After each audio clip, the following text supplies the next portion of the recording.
Hello दोस्तों, स्वागत है आपका मेरे official YouTube channel official Sumita Sumi पर। कहानियों का कस्बा इस सेगमेंट के जरिए आपके साथ शेयर करती हूँ एक दिलचस्प कहानी। कहानी मुझसे जुड़ी, कहानी आपकी जिंदगी से जुड़ी, कहानी हम सब की जिंदगी से मेल खाती।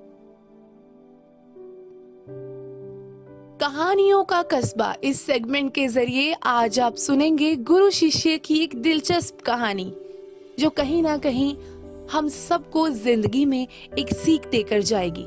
सो लीजिए, सुनिए आज की कहानी सुमिता की जुबानी।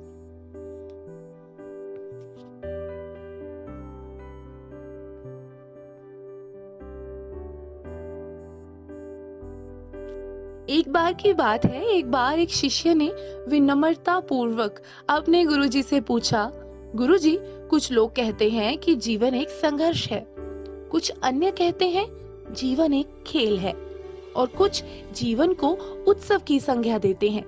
इनमें से कौन सही है? गुरुजी ने तत्काल बड़े ही धैर्य पूर्वक उत्तर दिया, पुत्र, जिन्हें गुरु नहीं मिला उनके लिए जीवन एक संघर्ष है, जिन्हें गुरु मिल गया है उनका जीवन एक खेल है, और जो लोग गुरु द्वारा बताए गए मार्ग पर चलने लगते हैं, मात्र वे ही जीवन को एक उत्सव का नाम देने का साहस जुटा पाते हैं। यह उत्तर सुनने के बाद भी शिष्य पूरी तरह से संतुष्ट ना था और गुरुजी को इसका आभास हो गया था। वे कहने लगे, लो तुम्हें इसी संदर्भ में एक कहानी सुनाता हूँ। ध्यान से सुनोगे तो स्वयं ही अपने प्रश्न का उत्तर पा सकोगे। उन्होंने जो कहानी सुनाई वो इस प्रकार थी। उन्होंने कहा कि एक बार की बात है कि किसी गुरुकुल में 3 शिष्यों ने अपना अध्ययन पर संपूर्ण करने पर अपने गुरुजी से यह बताने के लिए विनती की कि उन्हें गुरु दक्षिणा में उनसे क्या चाहिए।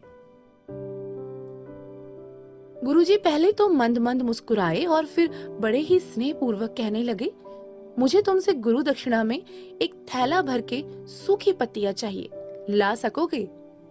वे तीनों मन ही मन बहुत प्रसन्न हुए, क्योंकि उन्हें लगा कि वे बड़ी आसानी से अपने गुरुजी की इच्छा पूर्ण कर सकेंगे। सूखी पत्तियां तो जंगल में सर्वत्र ही बिखरी रहती हैं। वे उत्साह पूर्वक एक ही स्वर में बोले, जी गुरुजी, जैसी आपकी आज्ञा। अब वे तीनों शिष्य चलते चलते एक नजदीक के जंगल में पहुंच चुके थे, लेकिन यह देखकर कि वहां पर सूखी पत्तियां केवल एक मुट्ठी भर ही थी, उनके आश्चर्य का ठिकाना ना रहा। वे सोच में पड़ गए कि आखिर जंगल से कौन सूखी पत्तियां उठाकर ले गया होगा। इतने में उन्हें दूर से आता हुआ एक किसान दिखाई दिया। वे उसके पास पहुंचे, उससे बड़े ही विनम्रता पूर्वक याचना करने लगे कि वह उन्हें केवल एक थैला भर सूखी पत्तियां दे दे। अब उस किसान ने उनसे क्षमा याचना करते हुए उन्हें यह बताया कि वह उनकी मदद नहीं कर सकता, क्योंकि उसने सूखी पत्तियों का ईंधन के रूप में पहले से ही उपयोग कर लिया था। अब वे तीनों पास ही के एक गांव में बड़ी ही आशा से गए। वहां उस गांव में उनकी कोई सहायता कर सके, ये उन्होंने उम्मीद जताई। वहां पहुंचकर उन्होंने जब एक व्यापारी को देखा तो बड़ी ही उम्मीद से उससे एक थैला भर सूखी पत्तियां देने की प्रार्थना की, लेकिन उन्हें फिर एक बार निराशा ही हाथ आई, क्योंकि उस व्यापारी ने तो पहले ही कुछ पैसे कमाने के लिए सूखी पत्तियों के दोने बनाकर बेच दिए थे। लेकिन उस व्यक्ति ने उदारता दिखाते हुए उन्हें एक बूढ़ी माँ का पता बताया जो सूखी पत्तियां एकत्रित करती थी। पर भाग्य ने यहाँ भी उनका साथ ना दिया, क्योंकि वह बूढ़ी माँ तो उन पत्तियों को अलग अलग करके कई प्रकार की औषधियां बना चुकी थी। अब निराश होकर वे तीनों खाली हाथ ही गुरुकुल लौट गए। गुरुजी ने उन्हें देखते ही स्नेह पूर्वक पूछा, पुत्रो, ले आए गुरु दक्षिणा? तीनों ने सर झुकाकर बोला, गुरुजी नहीं। गुरुजी द्वारा दोबारा पूछे जाने पर भी शिष्यों ने नहीं में ही उत्तर दिया। गुरुदेव, हम आपकी इच्छा को पूरा नहीं कर सके, तीनों शिष्य बोले। हमने सोचा था कि सूखी पत्तियां तो जंगल में सर्वत्र ही बिखरी रहती होंगी, लेकिन बड़ी ही आश्चर्य की बात है, लोग उनका भी कितनी तरह से उपयोग करते हैं। गुरुजी फिर से पहले की तरह ही मुस्कुराते हुए प्रेम पूर्वक बोले, निराश क्यों होते हो? प्रसन्न हो जाओ और यही ज्ञान कि सूखी पत्तियां भी व्यर्थ नहीं हुआ करती, बल्कि उनके भी अनेक उपयोग हुआ करते हैं, मुझे गुरु दक्षिणा के रूप में दे दो।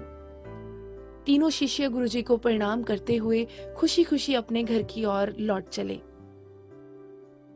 वह शिष्य जो गुरुजी की कहानी एकाग्रचित होकर सुन रहा था, अचानक ही बड़े उत्साह से बोला, गुरुजी, अब मुझे अच्छी तरह से ज्ञात हो गया है कि आप क्या कहना चाहते थे, आप मुझे क्या समझाना चाहते थे।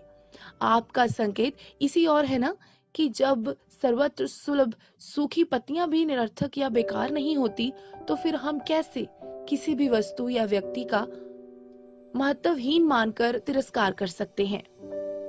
चींटी से लेकर हाथी तक और सुई से लेकर तलवार तक सभी का अपना अपना महत्व होता है।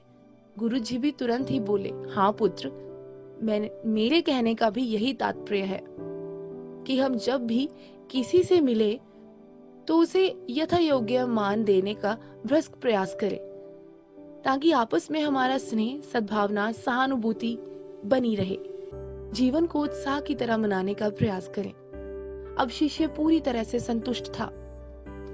अंत में यही कहना चाहती हूँ कि हम मन, वचन और कर्म, इन तीनों ही स्तरों पर इस कहानी का मूल्यांकन करें तो भी यह कहानी खरी ही उतरेगी।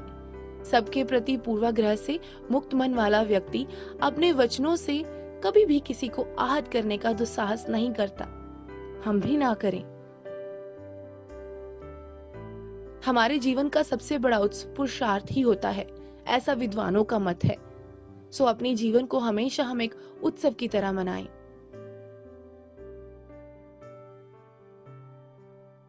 दूसरों को प्यार दें और खुद भी प्यार बटोरें।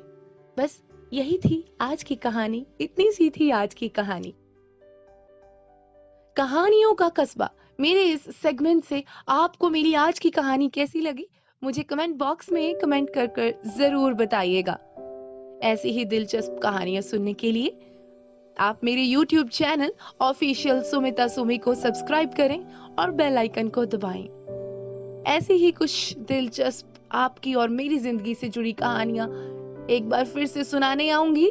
तब तक मुझे दीजिए इजाजत। अलविदा दोस्तों।